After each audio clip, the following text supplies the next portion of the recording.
കോട്ടയത്ത് പൊൻകുന്നത്ത് നടന്നത് നമുക്ക് ആർക്കും താങ്ങാവുന്നതിനും അപ്പുറമുള്ള ഒരു വേദനയാണ്. കാരണം ആ 2.5 വയസ്സുകാരി കണ്ട് ഉണർന്നത് രക്തത്തിൽ കുളിച്ചു കിടക്കുന്ന തൻ്റെ മാതാപിതാക്കളെയാണ്. ആ കുട്ടിക്ക് ഇത് എന്താണെന്ന് അറിയുക പോലും ഇല്ല. കിടക്കയിൽ എണീറ്റ് ഇരുന്ന് കുട്ടി സാധാരണ കളികളിലും ചിരികളിലും ഏർപ്പെട്ടിരിക്കുന്നു. അമ്മയും അച്ഛനും നിലത്ത് കിടപ്പുണ്ട്, ചോര തളം കെട്ടി കിടപ്പുണ്ട്. പക്ഷെ ആ കുട്ടി കരുതുന്നത് എന്താണ്? അപ്പനും അമ്മയും കിടന്ന് ഉറങ്ങുകയാണ് എന്ന് മാത്രമാണ്. രാവിലെ 7 മണിക്ക് ആ വീട്ടിലേക്ക് ആളുകൾ കടന്നു ചെല്ലുമ്പോൾ കണ്ട കാഴ്ച ആ നമ്മളെ ആകെ നടുക്കുന്ന ഒന്ന് തന്നെ ആയിരിക്കണം, അല്ലെങ്കിൽ ഒന്ന് തന്നെയാണ് എന്നതിൽ ഒരു തർക്കവുമില്ല. ഇനി ഞാൻ സംഭവത്തിലേക്ക് വരാം. സാമ്പത്തിക പ്രശ്നങ്ങളാണ് സാജൻ മാത്യുവിൻ്റെയും അനുഷയുടെയും ജീവൻ എടുക്കാൻ കാരണമായത്, അല്ലെങ്കിൽ കാരണമായ വഴക്കിലേക്കും ദാമ്പത്യ പ്രശ്നത്തിലേക്കും ഒക്കെ പോയത് എന്നാണ് പോലീസിന്റെ അനുമാനം. 39കാരനായ സാജൻ മാത്യുവും 29കാരിയായ അനുഷയും വിവാഹിതരായത് അടുത്ത നാളുകളിലാണ്. അനുഷയുടെ രണ്ടാമത്തെ വിവാഹമായിരുന്നു സാജൻ മാത്യുവുമായുള്ളത്. സാജൻ മാത്യു മണ്ണുമാന്തി യന്ത്രം, നമ്മുടെ JCB ഓപ്പറേറ്റർ ആയിരുന്നു. അയാൾക്ക് സ്വാഭാവികമായും കുറച്ചധികം സാമ്പത്തിക ബാധ്യത ഉണ്ടായിരുന്നുവെന്നാണ് ബന്ധുക്കൾ പോലീസിന് നൽകിയ മൊഴിയും. ഇനി ഇവർ അനുഷയുടെ രണ്ടാം വിവാഹമായിരുന്നു. അനുഷയ്ക്ക് 10 വയസ്സുള്ള മറ്റൊരു മകൾ കൂടിയുണ്ട്.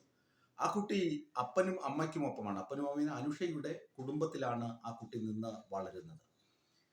എന്താണ് ഇന്നലെ സംഭവിച്ചത് എന്ന് ചോദിച്ചാൽ, ഇവർ മാർച്ച് 2-ാം തീയതിയാണ് പൊൻകുന്നത്തുള്ള ഈ വീട്, നിലവിൽ താമസിക്കുന്ന വീട് വാടകയ്ക്ക് എടുത്തത്.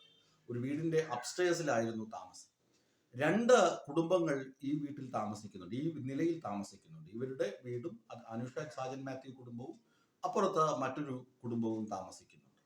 കഴിഞ്ഞ രാത്രി, അതായത് ഈ ഞായറാഴ്ച രാത്രി, വീട്ടിൽ നിന്ന് സാജന്റെയും അതുപോലെ തന്നെ അനുഷയുടെയും ഒക്കെ ഒച്ചപ്പാടുകൾ കേൾക്കുന്നുണ്ടായിരുന്നു, ബഹളം കേൾക്കുന്നുണ്ടായിരുന്നു. അപ്പോൾ എന്തെങ്കിലും കുടുംബ പ്രശ്നം, അതും 5-6 ദിവസങ്ങളെ ആയിട്ടുള്ളൂ. അതായത് ചുരുക്കി പറഞ്ഞ, കൃത്യമായി പറഞ്ഞാൽ കറക്റ്റ് 6 ദിവസം, 7-ാം ദിവസമാണ് ഇത് കാണുന്നത്. അപ്പോൾ 6-ാമത്തെ ദിവസം ഇവർ തമ്മിലുള്ള വഴക്ക് അയൽ വീട്ടുകാരും ഉടമസ്ഥൻ, താഴെ താമസിക്കുന്ന ഉടമസ്ഥനും കേൾക്കുന്നുണ്ട്. അവര് കുറച്ചു കഴിഞ്ഞിട്ട് ഈ ദമ്പതികളെ ഫോണിൽ ബന്ധപ്പെടാൻ ശ്രമിച്ചപ്പോൾ ഫോണ് സ്വിച്ച് ഓഫ്, അല്ലെങ്കിൽ ഫോണ് എടുക്കുന്നില്ല.